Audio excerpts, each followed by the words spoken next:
Hey everyone, this is Hannah Fowler here with the Red Skywalker. This first podcast episode, it's funny to call it a podcast because it feels to me like more like a fireside chat than a podcast, but here we are. I'm really grateful for you tuning in and taking time from your lives to be present with me and listen and receive whatever is most needed to be shared in this space. And I want you to know that I look forward to hearing from you too, and I hope to hear your stories and hear the impact of some of the themes I'm going to be exploring on here, how they've shaped your life and are still showing up for you today. Because the whole mission of the Red Skywalker, the school of the Red Skywalker, is to change culture and help spread this flowering of consciousness by bringing the awareness of who we are beyond these bodies, beyond these egoic identifications, consciousness itself, spirit made manifest, to bring that down in an embodied way to this earth, not by transcending or denying our bodies and our shadows and this planet, but by integrating it and coming home to ourselves and one another again. And so a part of that will be with this podcast, as each episode is released, there will be a panel discussion or a community conversation, with the exception of this first episode, since this is just an introductory one. After this, each subsequent episode, a few weeks after it's released, we'll come together on Zoom and have a conversation with definitely me and most likely each guest on the podcast as well, to deepen into the themes that we explored in that episode. So I'm sharing all that because it really is a bi-directional communal event, not just me waxing into the microphone. So I look forward to getting to deepen my connection with you and share space and time with you. And I'm grateful for you being a part of this first one. It's a real honor for me to share some of what I'm going to be sharing in this space. And maybe just to start, I'll give some highlights for those of you who are not quite sure what we're doing here, what we're going to be exploring, at least in this first season, very much rotates around why releasing, integrating, and healing the stuck pain and trauma in our bodies is such an important part of healing and actually bringing in the light and bringing heaven to earth. So there's a lot that we're going to be exploring there. We're going to be looking at what repair looks like in relationship, in partnership, in communities, and in leadership, as well as cross-cultural reparation work too. We're going to be looking at the earth and how to remember our reconnection to her when so many have forgotten not only that we're connected to her, but that we are her, an extension of her, and looking at, climate grief and the existential pain of that separation. We're going to be looking at also really how abuse and oppression shows up not only in our relationship with nature, but between one another in our interpersonal relationships and within our own being. To recapitulate our life force energy, our sacred energy, our sexual energy, and what it means to heal the distorted relationship that we've had to sexual intimacy, to our relationship with our own bodies, our femininity, our masculinity, and what it looks like for masculine and feminine to come together and heal today. And I'm sure we're going to explore a lot more too, but those are for sure the territories I know we're going to be getting into in this first season. And so I'm deeply honored to create a space where we can explore these things, because to me, they're important and essential and have needed to be talked about for a long time. And I'm grateful to be able to have a space where I can share my voice and bring along friends and loved ones and mentors and you who I haven't met yet to talk these things and share your wisdom and learn from you too. So in this first introductory episode, I wanted to name all that and introduce myself. And I guess I'd like to share just a story about my own path and about why these themes are so relevant to me to explore and why I feel such a call to talk about these things. So thank you for being willing to listen and let me share a bit of myself with you. And maybe it'll resonate and maybe you'll have some similarities in your experience as well. I do want to start way back in my childhood, which is where so much of that begins. For those of you who don't know me and know how I became a nurse and a death doula and healer Probably like so many of you who are listening, I was a very sensitive and perceptive kid. And because of the dysfunction and emotional dysregulation in the home that I grew up in, I learned early on how to become that energetic or emotional regulator for others. And of course, that was very much from that shadow space of, well, maybe if I can just help these people become more grounded and calm, then I can feel more safe in my body. So, of course, that ability to read a room and kind of be what was needed energetically to help bring calm and regulation to others, of course, was forged from that shadow space and also from the light too, and very much paved the way for my path later in life. So that was how my path, I would say, really began in my first few years of life. And then early on, asking questions as well around healing, like, how do we address the root cause here? Because I was seeing and feeling a lot of fear, a lot of anxiety, and a lot of putting Band-Aids on gaping psychospiritual wounds, not just in my childhood home, but collectively. And people not having any capacity or guidance to address the deeper root cause of things. And so that really led me to, well, I want to do that. How can I address the root cause? And at the time, because of where I grew up and the system I grew up into, the only thing that I could see, the only pathway ahead from that vantage point was to become a nurse practitioner and offer functional alternative medicine. Because of course, I didn't have another framework then for the healing that I was really called to, which is at the soul level, not just the body, not just the mind, but the integration of the heart, the soul, the mind, and the body. I didn't know then about traditional folk medicine or Mayan curanderismo or any of the pathways that I eventually walked later in life that actually addressed healing in the ways I was always called to. So that's what led me on my path to become a nurse later on. And I share all that because that was kind of my quest for healing and to understand healing. And then right alongside that was my call to understand just the meaning of life. What are we doing here? How did we get here? Wanting to understand the bigger picture more deeply. That secret in me was always there. And perhaps in part because I grew up in a home without any faith. My dad's side of the family was agnostic, really atheistic is more like it. And my mom's side went to church very infrequently, mainly on a holiday once or twice a year.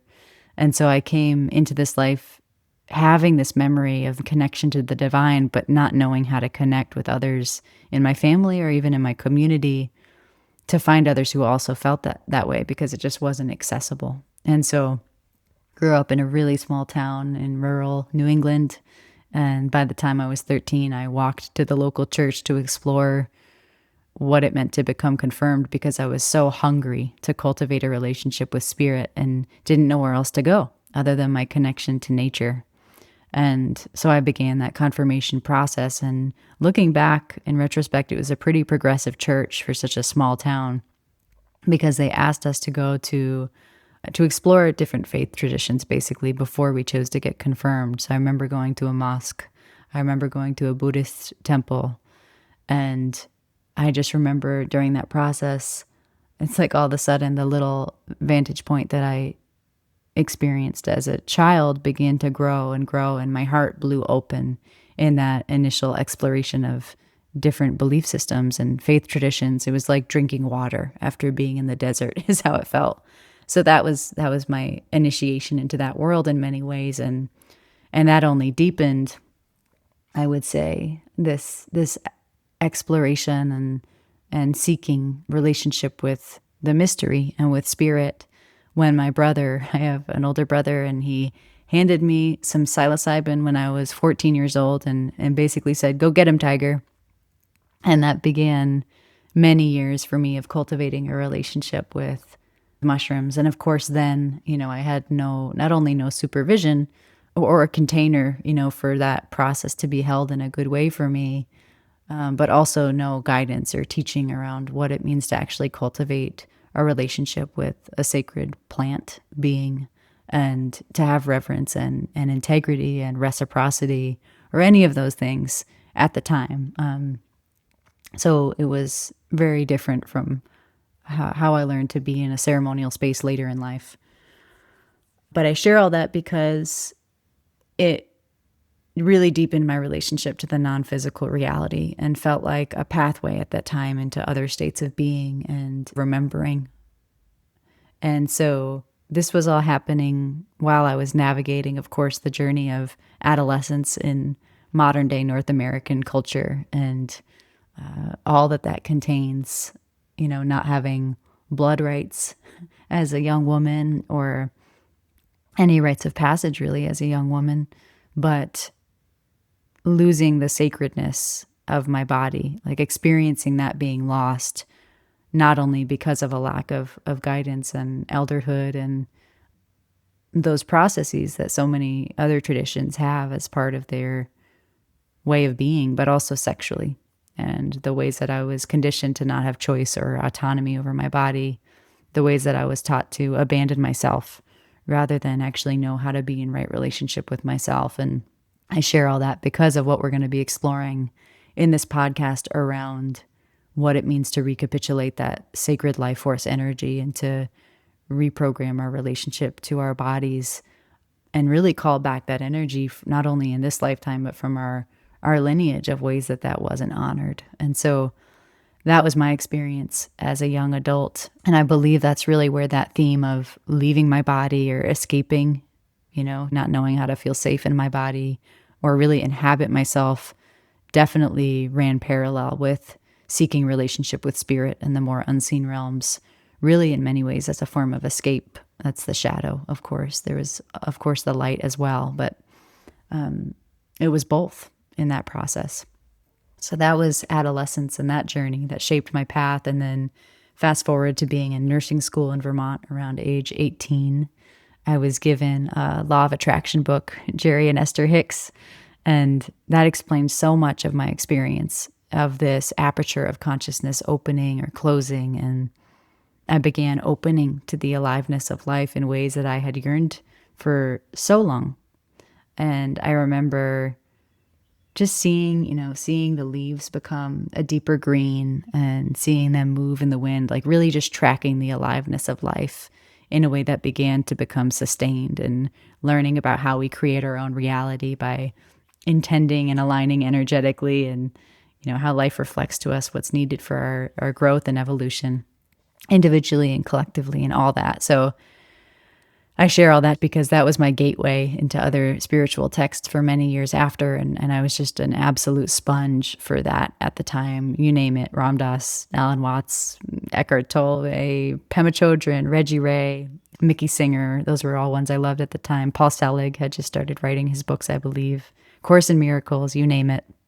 I loved it.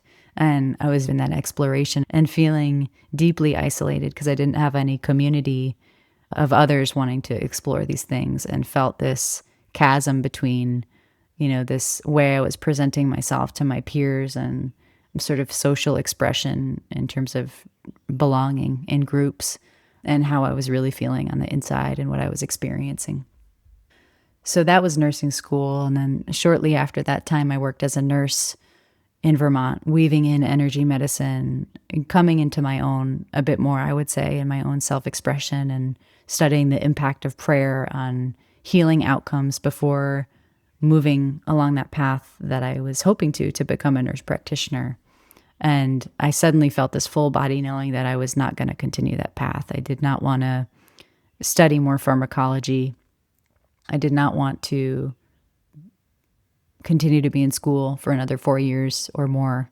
And I was working on an ICU step-down unit at the time where half of the unit was focused on actively resuscitating people, pumping people with drugs, with blood, monitoring telemetry, and the other half was comfort care only for those who are imminently dying and no longer receiving life-sustaining measures. And I found myself in that time deeply called to those who were dying on the unit because I got to just be. It was a state of being that just felt right to be present in the way that I had longed to be with people as they walked along that path where the veil is so thin and they got to experience themselves beyond their body as consciousness itself. And I was just drawn to that space like a moth to a flame, like so many are. And alongside that, I knew and felt that the medical system, for me personally, It was not a space I wanted to be. I felt like I had to contort myself into a pretzel to fit in, and saw the pain within the system on so many levels, not just for the patients, but for the healthcare providers as well. So I did not continue to become a nurse practitioner. Instead, I became a hospice nurse, which deepened my love for end-of-life care and really allowed me to hone those skills, I guess you could say, that I had been cultivating since I was born. That doula heart, to be that energetic grounding cord in a room, no matter what family dynamics or chaos is stirring, to be able to be that one who's got the strong back and the soft heart and can ground what's happening. And I just loved it. It was easeful. It brought more presence into my life than I had experienced before, because it brings you into the preciousness and the fleeting nature of this life and this reality and this moment. And it felt like such a gift. And then I moved somewhere where there was no hospice. And so I worked instead in a psychiatric unit, a crisis stabilization unit for years. I worked as a floor nurse, charge nurse. I facilitated psychotherapy groups there. And then a few years later, I was directing their intensive outpatient program. But while I was inpatient in the crisis stabilization units, doing the groups was my favorite part, because I got to be in dialogue around everything I've been learning for years prior around the nature of consciousness and of suffering, and I loved it. And I had a lot of empathy and understanding for those that I got to care for, who, like me, in many ways, felt like outcasts in society and felt a lack of belonging to a cultural fabric that felt in many ways torn and broken. And so I just really deeply appreciated the mirroring of those that I cared for during those years in terms of the existential, ancestral, and collective pain that I saw, with nowhere for it to be held within the constructs that we live in. And just having a great deal of compassion for those who are labeled outcasts or deficient in some way. And I really just appreciated the ability to offer a different perspective and walk in a different way than I think many were able to. And simultaneously during that time, my body was taking a massive toll, because those units were for those who were actively trying to harm themselves or take their own life or harm one another. And so there was a lot of violence. There was a lot of chaos. It was a very dysregulating place to be in many ways. And as part of that, we were asked to restrain people with force or medication. And it quietly crushed my soul. The moral injury that I experienced there was severe, because the lack of understanding and approach to what was such a deep level of complex trauma that was present, it just felt like putting more Band-Aids on a gaping wound again, and more methods of distraction instead of actually addressing the root cause of the impact of the systems that we live in. You know, patients would be discharged and they would come right back, or conversely, people would be brave enough to actually speak of their pain, and then they would get institutionalized, and then they would not speak it again for fear of having to come back, and then they would die because of it. So it was just heartbreaking, illuminating, catalyzing, and also showed me more of the impact of being a healthcare worker. And a real part of that feeling for me is like almost being seen as a dispensable pawn in many ways, you know, overworked and under-resourced, not listened to at times by management, and really silenced and manipulated. And so it illuminated to me more than I'd ever seen before the abuse of the medical system just all the way around. And so I had to get out of there. And I missed hospice dearly. And I heard around that time that you could be a death doula. This is in 2018 now. So I went and got trained through the Conscious Dying Institute, which was based in Colorado then before going online. And I learned finally about holistic ways of being with death as a rite of passage instead of a medical event. And this more ceremonial and communal way of being with dying as a part of life.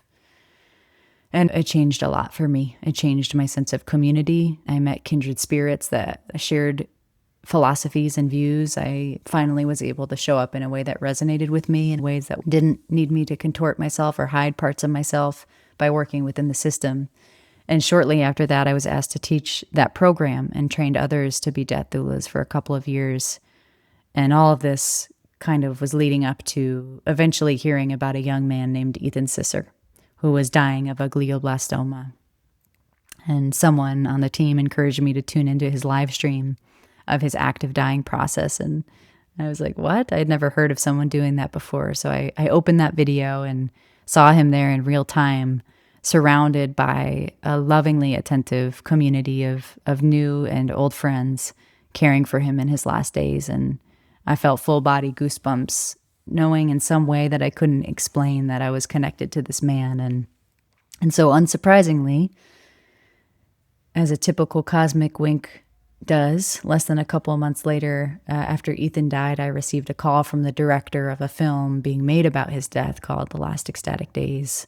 And I was invited to be the impact producer of the film and use it as a teaching tool to uplift and support the conscious dying movement, which was an immediate and obvious yes to all parts of me at that time.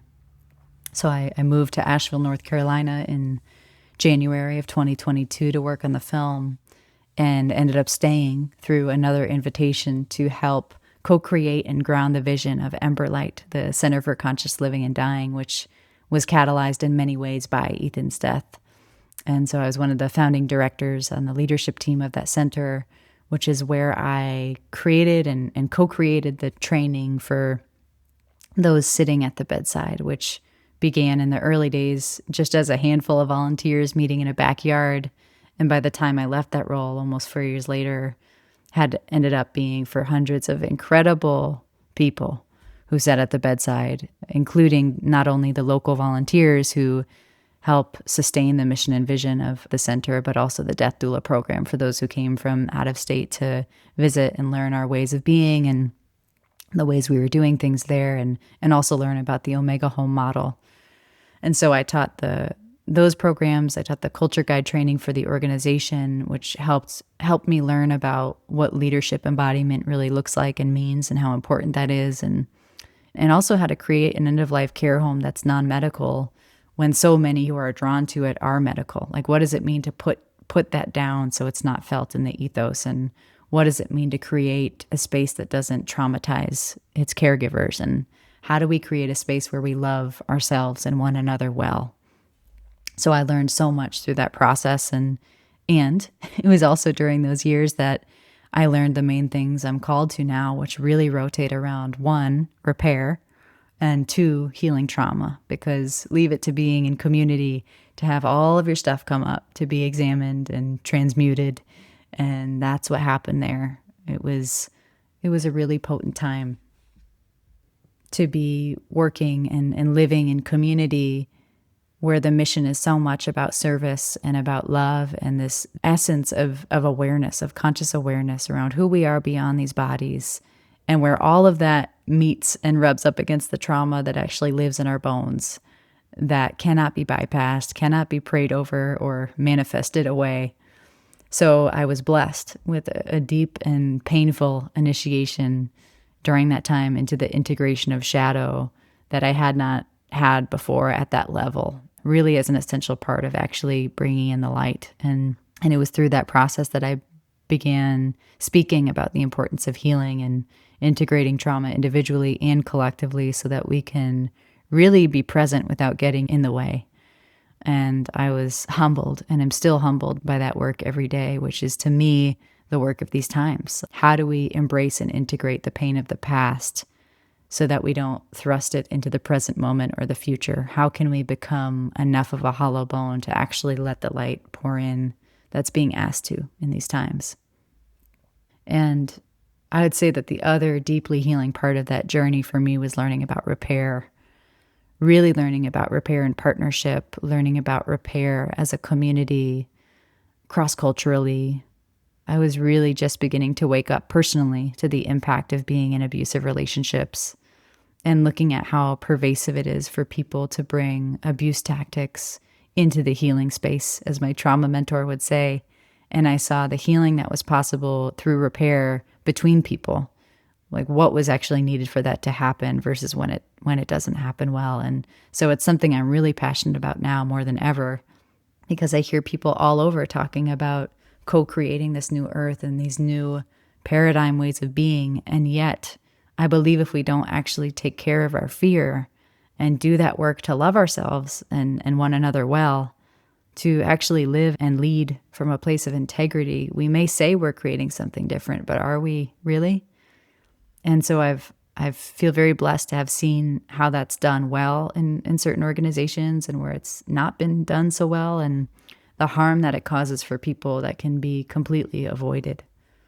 So that was the richness of that time. And meanwhile, I was beginning apprenticeship with my teacher, learning holistic healing methods from certain Mayan traditions and some Lakota, and really deepening into soul retrieval work and working with the fire as medicine, and many other ceremonies and practices along the way. That was really like a homecoming for a way of being I'd always been looking for, and finally beginning to feel what true belonging and community looks like too. And so it was in those last 4 years that I had a deep initiation into both traditions and my own personal life experience that taught me a lot about healing and about recapitulating sexual energy, around healing our relationship to sexual energy, as I mentioned, which in so many ways over time has become so distorted and manipulated, and the shifts in my relationship to my body as a result of healing some of those things has been life-changing. And so all of that was happening and really led up to eventually Hurricane Helene that came in the fall of 2024. And that was another eye-opener to the lived cellular experience of what happens when the earth does what she needs to do to recalibrate herself after the depth of abuse that she's experienced from us. To see that many trees down, to see the water that high and that dirty, to know and feel the pain of the lives taken from the flood. And also to feel the fear in people when the grid actually goes down, when there's no cell service or electricity or running water, which we felt in Asheville for a while. For me, where I was living, it was almost 20 days without water.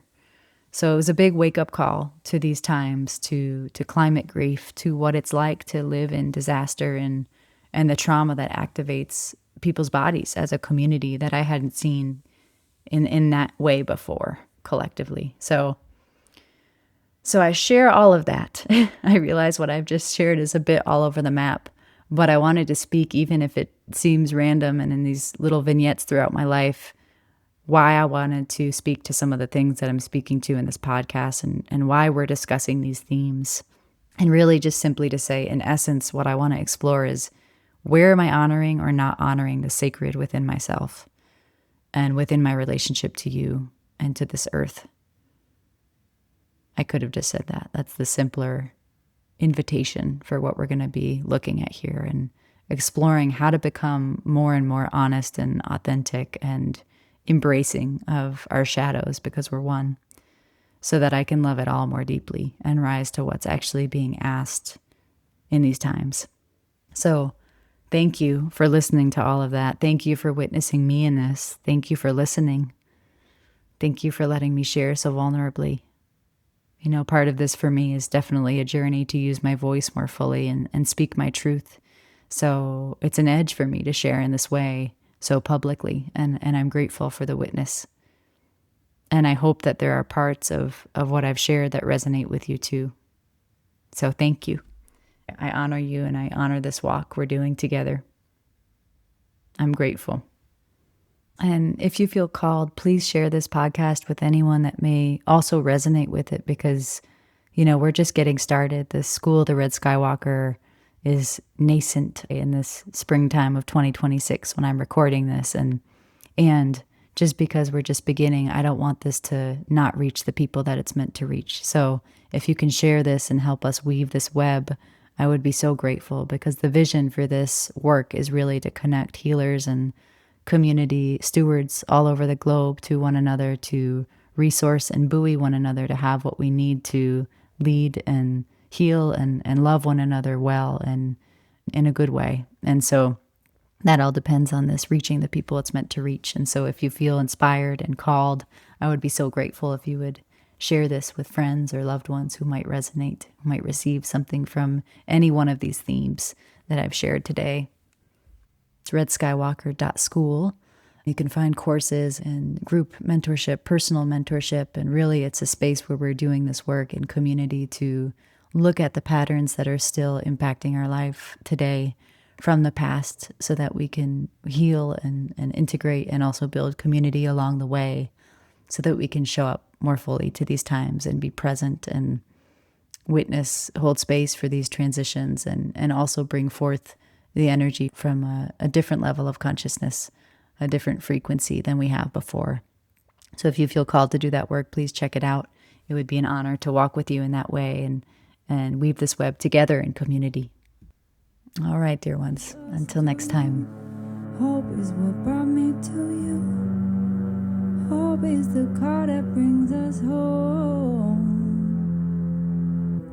Hope, hope, hope, hope.